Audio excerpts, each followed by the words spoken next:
Hello class. So today we will be working with GeoGebra.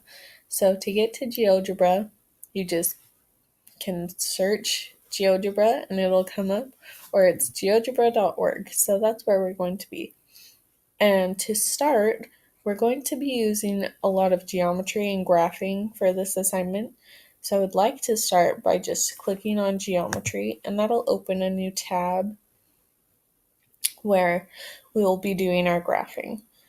So our main focus for today is creating our ramp. So we're going to be creating our ramp for this assignment right here. So if you haven't looked at this assignment, it is on the Secondary 1 webpage, and you can go find out what is required for it. So if we go back into GeoGebra, there are some settings that you can change. Like right here, it's just a white thing. You don't really know what's going on. So I'm going to go up here into my settings and I'm going to show the axes, but also I want to show the grid because that's a little bit more helpful for me than just seeing the axes. And I want to see major and minor grid lines because I like to see all the details. Then I'm going to come over to the tools. So there's basic tools that you can use, and we're going to mainly focus on these, and not even all of them. We're going to focus on the point, segment, and line. But there are some in the more section that we will be using, such as perpendicular line and parallel line. So we're going to go through how to use those. So to start, we're going to start by making a point. Now this point I'm going to put at 3, just because that's where I want to start. And with this point, if I didn't have my grid lines and I just stuck it in, let's say I took them off, and I stuck a point over here. I don't know what exactly that point's coordinates are, so to start and understand where that point is, I can double click on the letter that it is. And if you open that up, it'll come up with the coordinates. And now that is not a coordinate that I would decide for my own points, but I'm not going to leave it. So we know where it is now. And then if you go into the segment, you can create a segment just from your points to the next point. And that's just going to be where it stops. If I wanted to do a full line, I would create another point. So our line, as we know, is never ending. Lines continue on forever. Segments are the ones that only go between points. So our line would continue on, and we would like that for graphing linear graphs. Mainly for our ramp, we are going to be using line segments because ramps do have endpoints.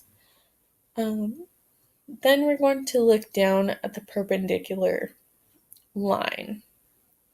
So one important thing with our ramp is that we need it to be a 90-degree triangle for our ramp if we're looking at the side view of it.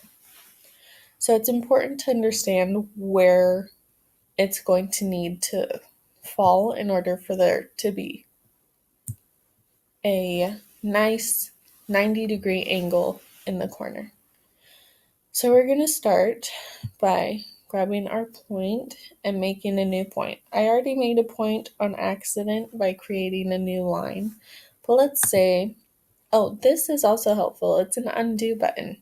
Use it. It's helpful. So let's say I wanted to create a new point and I just brought it down here. Right here. We actually don't need a point, but I'm going to have one for now. And then we're going to click on perpendicular line. And we want our perpendicular line to be from perpendicular to our line segment A to B. So we're going to click on that, and I want it to go through D. So I'm just going to scoot it over and click. And now our intersection is labeled as E, and we have our D.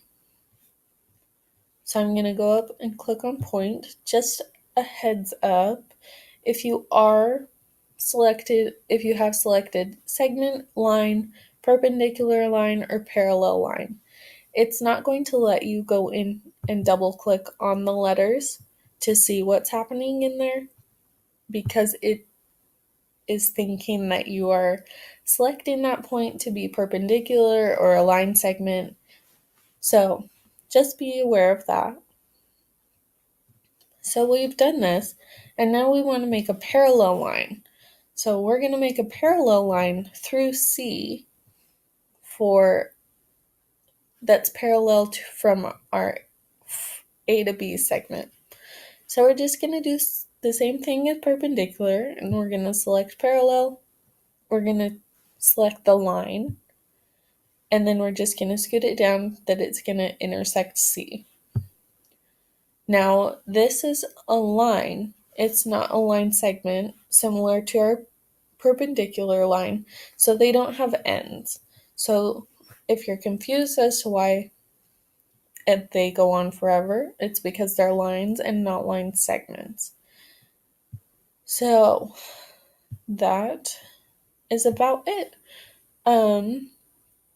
After you guys have finished creating your ramps, it's a great idea to go in and select the angles to make sure that you got them correct, you did your math right. It's just a double check, but I don't want you using this function until after. So a quick show of how to use it, you just click it. You're going to select the 3 points that are included in the angle. See, like right there, we have a 90-degree, which makes sense because this is a perpendicular bisector right there, or just perpendicular line. So that is helpful. And then for our distance, we can find the distance of the length of our ramp if we click on this one and just click the points that we want to measure between. So it adds it right there, and to move it, you click on move, you're going to select it, and then you can drag it over.